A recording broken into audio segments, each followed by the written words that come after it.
मुझे इस बात से कोई हैरानी नहीं है क्योंकि ये इस समय पे आ रहा है जब हमारी सरकार ने बिल्कुल हर तरीके से जो प्रिपेयर्डनेस होनी चाहिए, वॉर प्रिपेयर्डनेस और एनर्जी सिक्योरिटी की रिक्वायरमेंट्स होनी चाहिए, उसको सिक्योर करने की बजाय वो सिर्फ और सिर्फ अपने आप को विश्वगुरु बताते रहे, जिस वजह से आज जनता को भुगतना पड़ रहा है।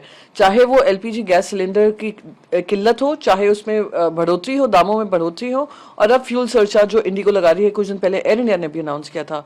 तो कहीं ना कहीं हमारे डीजीसीए को भी स्टेप इन करना पड़ेगा। अगर हमारे इनफ फ्यूल रिजर्व्स हैं, डीजीसीए को भी स्टेप इन करना पड़ेगा कि इसका पूरा जो भार है, जो ईरान, इजराइल और यूएस का वॉर चल रहा है, उसका पूरा भार जनता को ना महसूस करना पड़े, खास करके उस समय पर जब हर चीज की महंगाई बढ़ती जा रही है, महंगाई की किल्लत हो रही है। तो this shows the ill preparedness of the government and ill preparedness of a policy in case of economic disruption. Ma'am, कहीं ना कहीं जो मिस इन्फॉर्मेशन है वो फैलाने में जुटी हुई है। अगर विपक्ष इतना मजबूत है कि पूरे देश भर में लाइन लगा सकता है, देश भर में कमी पैदा कर सकता है, तो मैं मानती हूँ हमारी सरकार क्या कर रही है। जनता ने सरकार को जिम्मेदारी दी है कि वो किसी भी तरीके की आपदा आए, तकलीफ आए, वो उसके सही तरीके से उसके लिए प्रिपेयर्ड हो और उसके लिए सक्षम हो। पर हम देख रहे हैं किस तरीके से यूएस लगातार बोल रहा था ईरान पे कोई कार्रवाई होगी।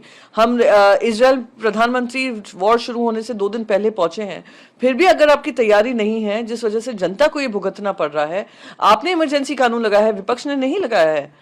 विपक्ष नहीं गई थी इजराइल में बात करने, विपक्ष नहीं गई थी डोनाल्ड ट्रंप से बात करने, विपक्ष ने ये यूएस इंडिया ट्रेड डील नहीं साइन किया है, ये हमारी सरकार ने किया है। और जो लाइन लग रही है, जो फ्यूल सरचार्ज लग रहे हैं, वो विपक्ष की वजह से नहीं हो रहा है, ये आपकी पॉलिसीज की कमी की वजह से हो रहा है, और यही सच्चाई है। Ma'am, handed over to US and we are acting on the instruction of US. बिल्कुल, जिस तरीके से जब India US interim trade deal का अनाउंसमेंट हुआ, डोनाल्ड ट्रंप लगातार कह रहे थे कि इंडिया ये मान गया है कि वो रशिया से तेल नहीं खरीदेगा। और जब भी ट्रेड मिनिस्टर से बात कर रहे थे, पीयूष गोयल कहते हैं ये एक्सटर्नल अफेयर्स का मामला है, एक्सटर्नल अफेयर्स मिनिस्टर कहते हैं ये ट्रेड मिनिस्टर का मामला है। और हुआ क्या, अब दोनों ही के दोनों ऑयल के बारे में भी बात कर रहे हैं, सबके बारे में बात कर रहे हैं। दूसरी बात, जब ये वॉर छिड़ा है, तब जाकर यूएस कहता है कि हमने इंडिया को अलाउ किया है रशियन ऑयल खरीदने के लिए। वो दिखाता है कि हमें उनसे परमिशन लेनी पड़ रही है। तो आपने तो पूरी एनर्जी सिक्योरिटी उनके हवाले कर दिया, स्पेशली एट अ टाइम जब हमारी energy security most of the countries हमारी इंपोर्ट होती है and we dependent on other nations. अब ये कहाँ से खरीदें, कैसे खरीदें, किस भाव में खरीदें, कब खरीदें, कितना क्वांटिटी खरीदें, वो देश की जिम्मेदारी होती है, देश की सरकार की जिम्मेदारी होती है, और ना कि अमेरिका हमें बताएगा कहाँ से खरीदना है, कब खरीदना है, कितने दिनों के लिए खरीदना है, किस दाम पे खरीदना है। Absolutely no voice in it all. We have a very good trade agreement with the United States of America. The trade deal is so good कि जो 3% पे होता था हमारा ट्रेड ड्यूटीज लगती थी, वो 55% पे गई थी।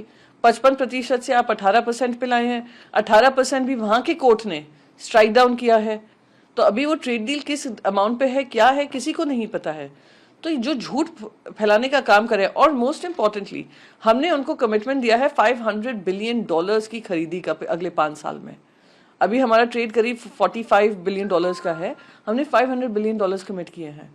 ये हमारे ट्रेड मिनिस्टर जो कह रहे हैं बड़ी अच्छी डील है, तो बताएं क्या खरीदने की जिम्मेदारी दी है, जिसमें से डिफेंस नहीं है उसका हिस्सा $500 बिलियन में से। दूसरा सब मोस्ट इम्पॉर्टेंट, जो रशिया, जो लगातार यूएस कह रहा है कि हमने रशिया से तेल खरीदना बंद कर दिया है, हमने वो हामी भरी है ये ट्रेड डील साइन करने के लिए। और अगर आप डेटा देखेंगे तो हमने ऑलमोस्ट हमारा जो परचेज है नील हो चुका था। अब क्योंकि यूएस ने हमें अलाउ किया है तो हमारा बढ़ रहा है। तो दिखा रहा है कि ये फेयर ट्रेड डील नहीं है, अनफेयर ट्रेड डील है, और ये आनंद फानन में लाई गई है, और इस वजह से वहाँ की सुप्रीम कोर्ट ने भी उसको स्ट्राइक डाउन किया है। और अब हमारा आने वाले समय में क्या अग्रीमेंट होंगे वो पीयूष गोयल हमें देश की जनता को साझा कर रहे हैं। Gyanesh Kumar, Trinamool Congress MPs on Friday submitted notice in both houses of parliament seeking the removal of Chief Election Commissioner Gyanish Kumar. जी बिल्कुल, जिस तरीके से चीफ इलेक्शन कमिश्नर का बर्ताव है, जिस तरीके से उनका डिफेंस आता है, ऐसा लगता है कि सारा यूएस बीजेपी हेडक्वार्टर से आ रहा है और भारतीय जनता पार्टी उनको डायरेक्ट कर रही है क्या करना है, कैसे करना है।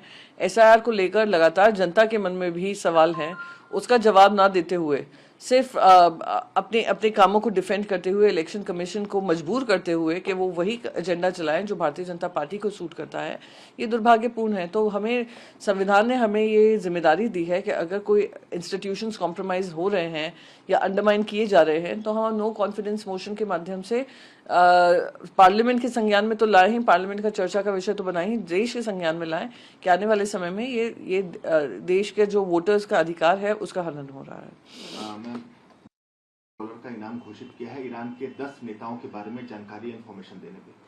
देखिए, वो जिस तरीके से वो चल रहे हैं, कहीं ना कहीं जो रूल्स बेस्ड ऑर्डर की हम बात करते थे, यूनाइटेड नेशंस का जो चार्टर था जो हमने सबने साइन किया, मेंबर नेशंस ने साइन किया है, वो उसी का उल्लंघन है। पर हाँ, इस बात में कोई दो राय नहीं है, जिस तरीके से ईरान ने एक दहशत मचाई हुई थी वेस्ट एशिया में, जो महिलाओं के प्रति उनका ऐसा सख्त रवैया था, महिलाओं की आज़ादी को लेकर इतना सख्त रवैया था, तो उसका भी सल्यूशन ढूंढना ज़रूरी था। पर सल्यूशन इस तरीके से कि आपने जंग छेड़ दी और वो जंग अब दूसरे देशों में भी उसको खमियाजा भुगतना पड़ रहा है, ये दुर्भाग्यपूर्ण है और ये यूएस ड्रिवन है।